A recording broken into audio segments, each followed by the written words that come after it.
These are your evening headlines for November 19th, 2025, right here on BYU-Idaho Radio. Thanks for joining me today. I'm Jill Clary. The Isle venue in Sugar City is hosting a winter bridal fair called Fresh Off the Market. The bridal fair will feature vendors of many kinds, including florists, dress shops, bakers, DJs, and photographers. The owner of the Isle, Debbie Baggett, says the goal of the event is to connect local brides-to-be and their families with resources to plan their wedding. I'm just excited to have this local event where we have vendors that are in the Rexburg area and brides in the Rexburg area. So many students from out of town need a place to hold their wedding and come up with all this information themselves. So we're so excited to provide this so when they come, they can see everything that's available to them in the Rexburg area. So Baggett's assistant for the event, Mallory Crilly, says the event is also a great opportunity to check out the venue. Absolutely, and the venue is really gorgeous. We'll be giving tours so they can check it out, and it's a really good space for brides. Baggett says the event will include giveaways and discounts, including free shirts that say bride. The first 50 attendees will receive a free bridal magazine. Vendors who are interested in attending the event can contact Mallory Crilly at 951-292-2728. Fresh Off the Market is free to attend and will be Friday, December 5th from 2 to 10 p.m. You can find more information about the event on their Instagram at the Isle Venue. For BYU-Idaho Radio, I'm Jill Clary. The Idaho Fish and Game Department reports dropping numbers in local trout. Student reporter Kimber Pierce has the story. The trout populations in eastern Idaho have been influenced by the recent drought. Among other issues caused by the drought, the fisheries in southeastern and eastern Idaho have noticed decreased trout and bass numbers in the Snake River and American Falls Reservoir. Patrick Kennedy, the southeastern Idaho fisheries manager at Idaho Fish and Game, says drought is not as simple as how much snow we get. And so it looked like we came out of last winter with a lot of available water. But then through the spring and the summer, it was generally very dry. We didn't receive a lot of moisture. It was very hot, and that increased irrigation demand. With these lower water levels, Kennedy says the trout in the reservoirs and rivers are strained. Yeah, in general, drought conditions just provide less water, so limit the available habitat. And then also water temperatures can be higher, and so that can be stressful for fish during certain periods of the year. Fish and Game is working to improve these conditions, but Kennedy says the reservoirs exist mainly to support irrigation and farming.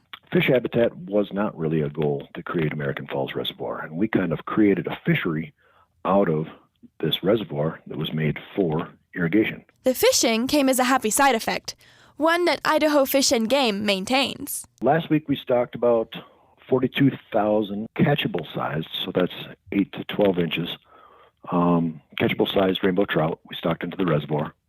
We also stocked a couple 100,000 fingerling size, so those are 3 to 4 inches, smaller fish. With the dry spring and summer, the reservoir is at 3% of capacity.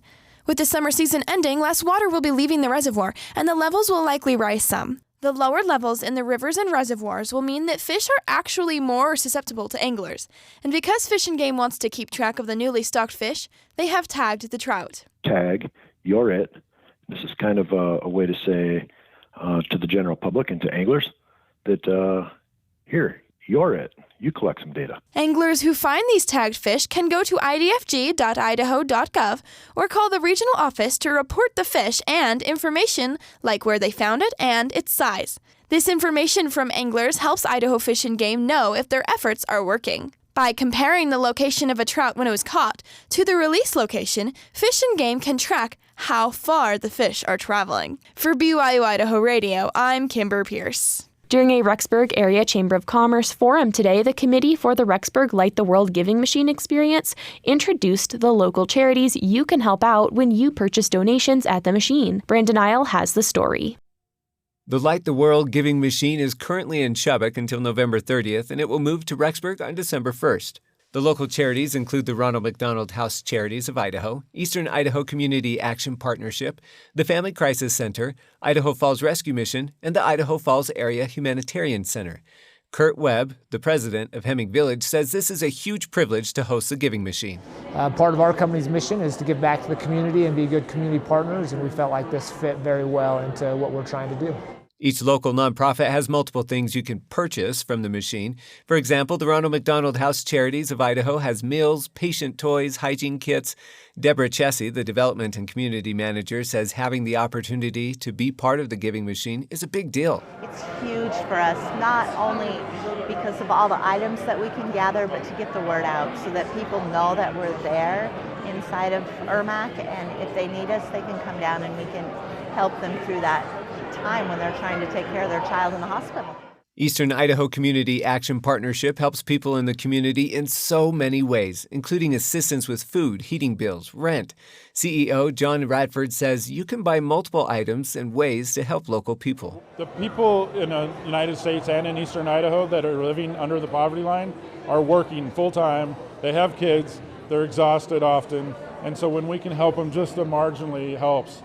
They get a little bit of relief, a little bit of joy that day, or a little bit of opportunity to not worry for a few more days until they have something else that's a crisis. There are so many items you can choose to purchase from the local charities or global partners. It's hard to choose. But there is a way you can buy one of each item. Just type in 777.